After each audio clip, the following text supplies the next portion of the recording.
You want to hear what I neglected to bring? Literally all my toiletries. I'm talking about shampoo, soap, any conditioner. I hardly use that anymore. My toothbrush, toothpaste, deodorant, and a towel. Well, Chemda didn't get anybody riled up. That's the good news. Yeah. Yeah, put more clothes on, guys. This is fine. I was to everyone's detriment. It was so disgusting. They thought Chemda was a mole. They planted this one in here. Problems or questions regarding the meditation should be brought only to the teacher for clarification. The time between 12 noon and 1 p.m. is set aside for private interviews. Questions may be asked in public between 9 and 9:30 p.m. in the meditation hall. Did you do an interview? Well, the first day I got put on the interview list. Uh-oh. And I was like, oh, are these mandatory? And they were like, just go. This is your time. I'm like, fuck, I'm already in trouble. I go in and they wanted to know how I was doing without weed. So I was like, oh, I'm fine. I think, part of it is just an excuse to smoke weed. So far I'm healthy. I'm okay. Although I was worried about it. Sometimes I am in pain and weed is really just a wonderful thing. But I was fine. And what did she say? I don't remember. She said, hey, we're not a doctor. What are tumors? Go back and sit down, you idiot. I said it was fine. I don't know. That was fine. But then I put my name on the list the next day to see someone. And I was like, hey, I don't know what's going on. All I feel is anger. Like, I'm just mad from this morning. I haven't stopped being mad. And she goes, oh, you should be so happy about that. I'm like, okay. Meanwhile, like, there are tears coming out of my face. They frown upon crying. What? Yeah. Because they're like... They frown upon crying. Yeah, it's weakness. We're all... can't Are we supposed to grow up and learn to cry again? And here they're telling you not to cry? Yeah, because the entire thing is that... Well, don't turn me on. You're not... So there's no craving and no aversion. So if you have no craving to anything, meaning like you're not going to decide that your life is going a certain way. Like if you're... This is... Okay. The craving and aversion thing, this is how... Maybe you're crying because of the way you treated somebody once. Isn't well, that good? I think things are coming up. So she goes, this is going to happen. It's going to come up. You're going to feel angry and then it'll go away. But don't have an aversion to your anger. Look at it, So I was tearing as I'm telling her this. And I'm like, all right, if she's saying that I should be happy about it, this is good news. But I'm not used to feeling anger. Not that much. Like, not all day. I think I rarely get angry. And I'm just feeling very hungry. Oh, that's good. Goodbye. Yeah, so then right after I saw her, oh, and by the way, a fucking bell rings again at the end of the 5 minutes. And I'm like, I guess we're done. So She just gets up and walks to the bell like, and if you say it's a good thing, I guess it is. Bong. Right. It's just like, she just said everything she's going to say. Don't try to convince anything otherwise. I go out, I sob for like 20 minutes. And then honestly, cleared up. Something about it. I wasn't angry again until the 6th fucking day. No! The 6th day, I suddenly realized that those 5 days are about to happen again. Oh, yeah. Like the same amount of time that I just did. You did half your sentence. Yeah. And then I was like, wait, why am I doing this? Why am I doing this? Why am I here? Oh my God, I'm so hungry. Maybe, and I really said this to myself, I'm like, maybe the whole test is do whatever the fuck you want. And all the people who already walked out are right. Maybe it was just to light up and go for a jog, because it is odd, without exaggeration, you may not exercise. You may not jog. I know people, it would bum them out, like to a point of depression if they couldn't exercise for 10 days. You know what? It bummed me out also because I normally bike like every day. I did the math on last month. I biked like maybe 100 miles. It's just, I'm biking everywhere and all of a sudden I couldn't. But honestly, I couldn't do anything. I was so hungry and so out of it. I was just like, oh, I see. They're breaking me down. I don't want to bike. I don't want to do anything. I did get this thing where normally my head just keeps going, like planning. You know how I am, Keith. After a 24-hour marathon, we just got done, and 24 hours, 1 minute in, I'm just like, next year, what we're going to do is this, and here's what I learned, and here's how we're going to do it, here's how we're going to execute, here's how it's going to happen, here's the incentive, here's all this shit. 24 hours. We did a 76-hour marathon. Chemda had ideas at 77 hours.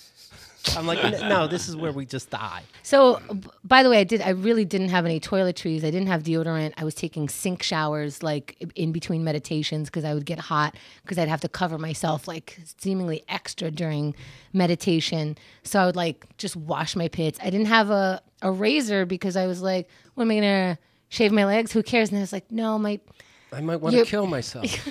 Your pits with hair just adds more shit, right? So now I'm like, now I gotta wash this hair under my pit. This is terrible. They gave me a toothbrush because I asked for that. I was like, I can't.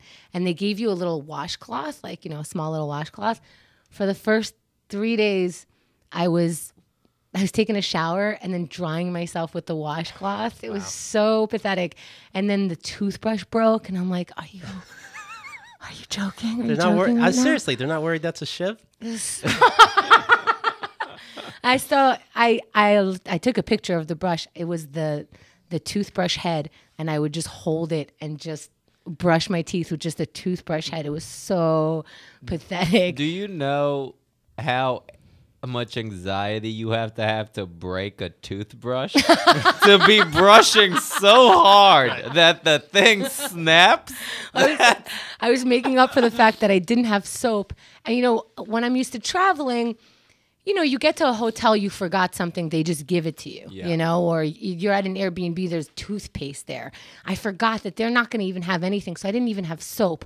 So I would take the fucking hand soap, and it was, that fluffy hand soaps. I have to do 10 things on the hand soap thing, and then that was just enough for my pits, and then I have to get more hand soap. And on the third or fourth day, I discovered a pantry that had stuff if you forgot your shit.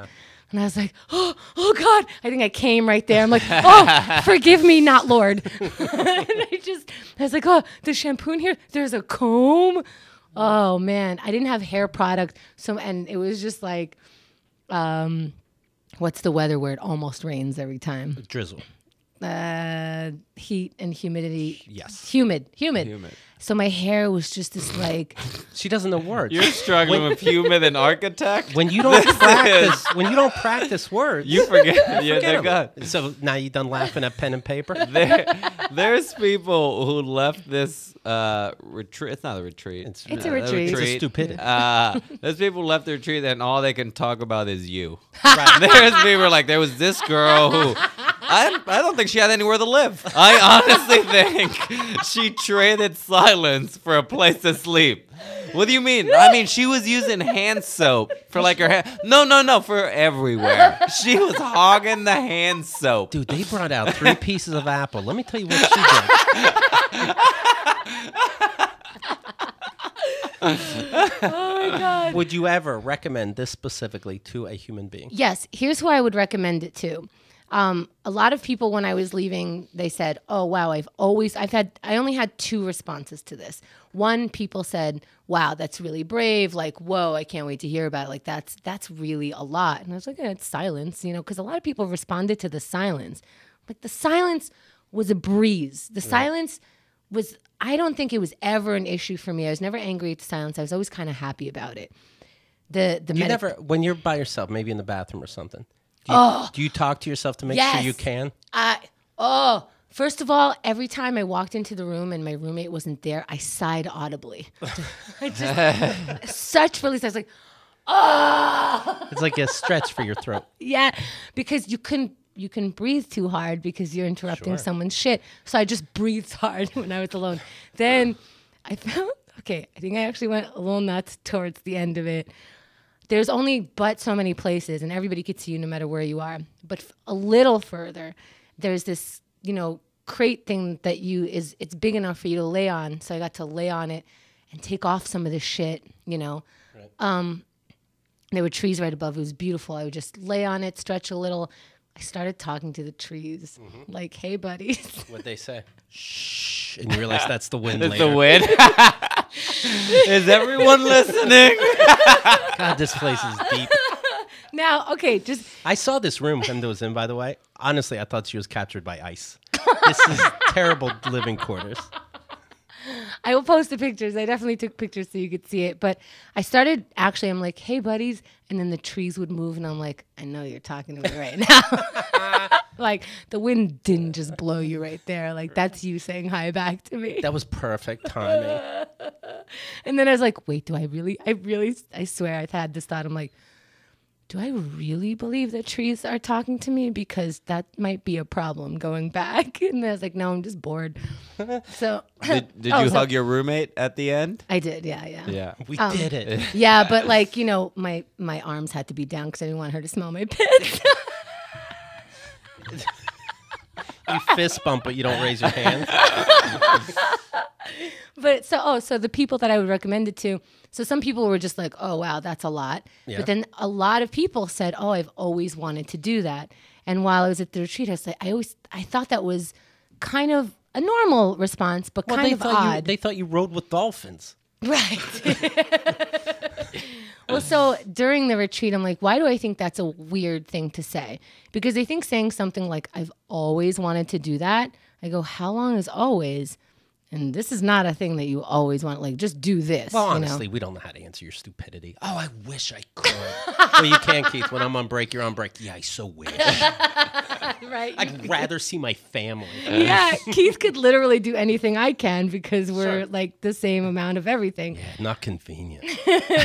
So I thought, okay, I am judging people like, oh, you always wanted to do it, but you can't do it. And then I go, okay, every time this is already happening in my brain before this retreat. Every time I want to judge someone, I'm like, that's probably exactly what I should be judging about myself. So I said to myself, what have I always wanted to do that I would say in my brain that I'm not actually doing? Because that's a stupid thing to carry all your life.